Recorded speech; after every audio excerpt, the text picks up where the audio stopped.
नाज़रीन आदाब, 22 जनवरी 2023 मुताबिक 10 रजब के अवधनामा वॉइस एडिशन में आपका खैर मकदम है। आप समाअत फरमाने जा रहे हैं अवधनामा में शाह अहम खबरों के खास हिस्से।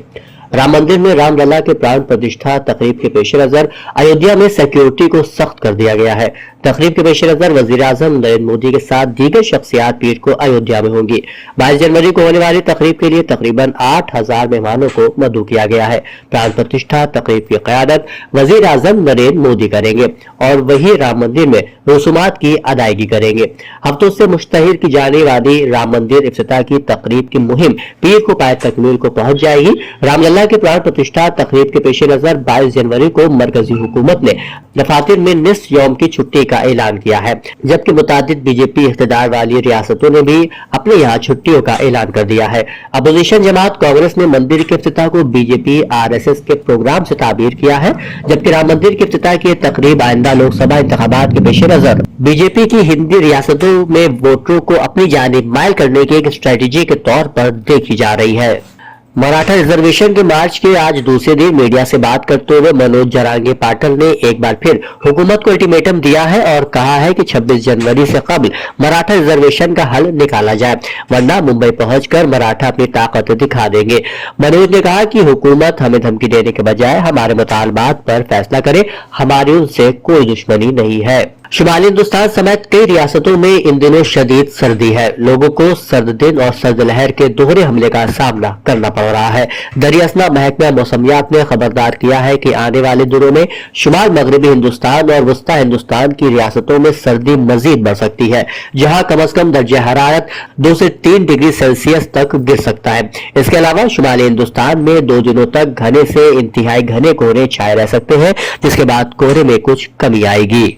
रियासती शहरी तरक्की और तवानाई के वजीर AK शर्मा ने श्री राम लला प्राण प्रतिष्ठा प्रोग्राम से 2 दिन पहले अयोध्या धाम में अपने दोनों महकमों की तरफ से किए गए काम का मुआयना किया।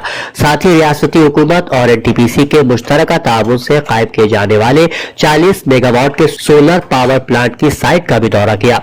इस दौरान तवानाई के वजीर श्री शर्मा ने सोलर प्रोजेक्ट से 14 मेगावाट बिजली की सप्लाई शुरू होने पर तमाम तवानाई कारकुनों और अयोध्या के अवाम और रियासत के लोगों को मुबारकबाद दी। उन्होंने कहा कि जल्द ही सूरज पूजा करने वाले श्री राम का शहर अयोध्या शमसी तवानाई से चमकेगा। Shah Fatima girls inter college Faizullaganj Lucknow में शारिब रिदवानी तनकीद अवार्ड के सिलसिले में मीटिंग हुई। मीटिंग में पहले शारिब रिदवानी तनकीद अवार्ड का ऐलान करते हुए बताया गया कि साबिक गवर्नर राम नाईक की मंजूरी के बाद 25 फरवरी बरोज इतवार कैफी आजमी अकेडमी में शारिब रिदवानी तनकीद अवार्ड के सिलसिले में तकरीब का इनेकाद किया जाएगा। ये मीटिंग ऑनलाइन और ऑफलाइन दोनों तरीके से डॉक्टर अम्मार रिजवी की सदारत में मुकम्मल हुई। ऑफलाइन शुरका में प्रोफेसर अब्बास रजा नैयर, प्रोफेसर रेशमा परवीन, तकदीस फातिमा, आसिम रजा और डॉक्टर मूसी रजा के अलावा ऑनलाइन के तवस्सुत से professor Shahzad Anjum, professor Mohammad Kazim, doctor Khan Farooq मौजूद रहे। उत्तर प्रदेश हुकूमत के साबिक वजीर स्वाति सिंह के खिलाफ काबिल जमानत वारंट जारी किया गया है। यह हुक्म योगी हुकूमत के एक वजीर दया शंकर सिंह के अपने खानदान की खवातीन के खिलाफ नाजेबा रिमार्क्स के मामले में गवाही के लिए पेश न होने के बाद जारी किया गया है। स्वाति को वजीर दया शंकर सिंह की मां, बेटी और दीगर खवातीन के खिलाफ नाजेबा अल्फाज और धमकियां देने के मामले में गवाही देने के लिए अदालत में हाजिर होना था। उनकी गैर हाजिरी की वजह से MP MLA कोर्ट के खुसूसी जज हरमंस नारायण ने साबिक वजीर स्वाति सिंह के खिलाफ 10,000 रुपए का काबिल जमानत वारंट जारी किया। अदालत ने उनकी गवाही के लिए 3 फरवरी की तारीख मुकर्रर की है। अवधनामा में शाह जहानुमा खबरों के मुताबिक गजा की पट्टी में इसराइली जंग जारी है। दूसरी जानिब अमरीकी ज़राए इब्लाग ने हुक्काम के हवाले से बताया है कि गजा में जारी इसराइली जंग में हमास के 20 से 30% जंगियों हलाक हो चुके हैं। आलमी खबर ऐसा अदारे के मुताबिक इसराइली वजीर आजम बेंजामिन नेतन्याहू के दफ्तर से जारी बयान में कहा गया है कि फिलिस्तीनी रियासत के क़याम पर वजीर आजम नेतन्याहू ने अमरीकी सदर से कोई वादा नहीं किया। बयान में फिलिस्तीनी रियासत के क़याम के लिए रजामंदी के इजहार की तरदीद करते हुए कहा गया कि वजीर आजम बेंजामिन नेतन्याहू गजा से मुतालिक अमरीकी सदर से गुफ्तगू में फिलिस्तीनी रियासत के क़याम की मुखालिफत के अपने बरसों पुराने मौक़िफ़ पर कायम रहे।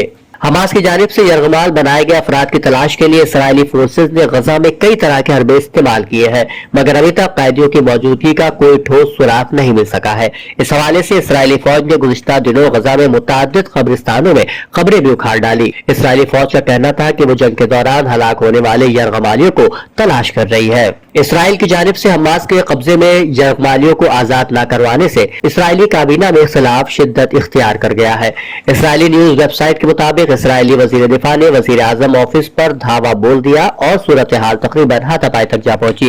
اسرائیلی فوج میں غزہ جنگ کی حکمت عملی پر بھی شدید اختلاف سامنے آنا شروع ہو گئے ہیں۔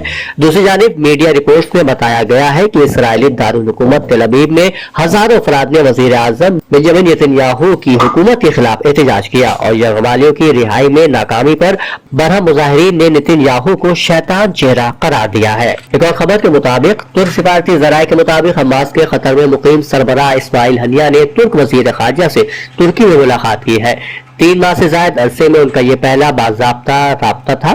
اس ملاقات میں غزہ میں جلد از جلد جنگ بندی اور 7 اکتوبر کو حماس کی طرف سے اسرائیل پر کیے جانے والے حملوں کے دوران یرغمال بنائے گئے قریب 250 افراد میں سے ہنوز حماس کے قبضے میں موجود یرغمالیوں کی رہائی کے موضوع کو مرکزی اہمیت حاصل رہی۔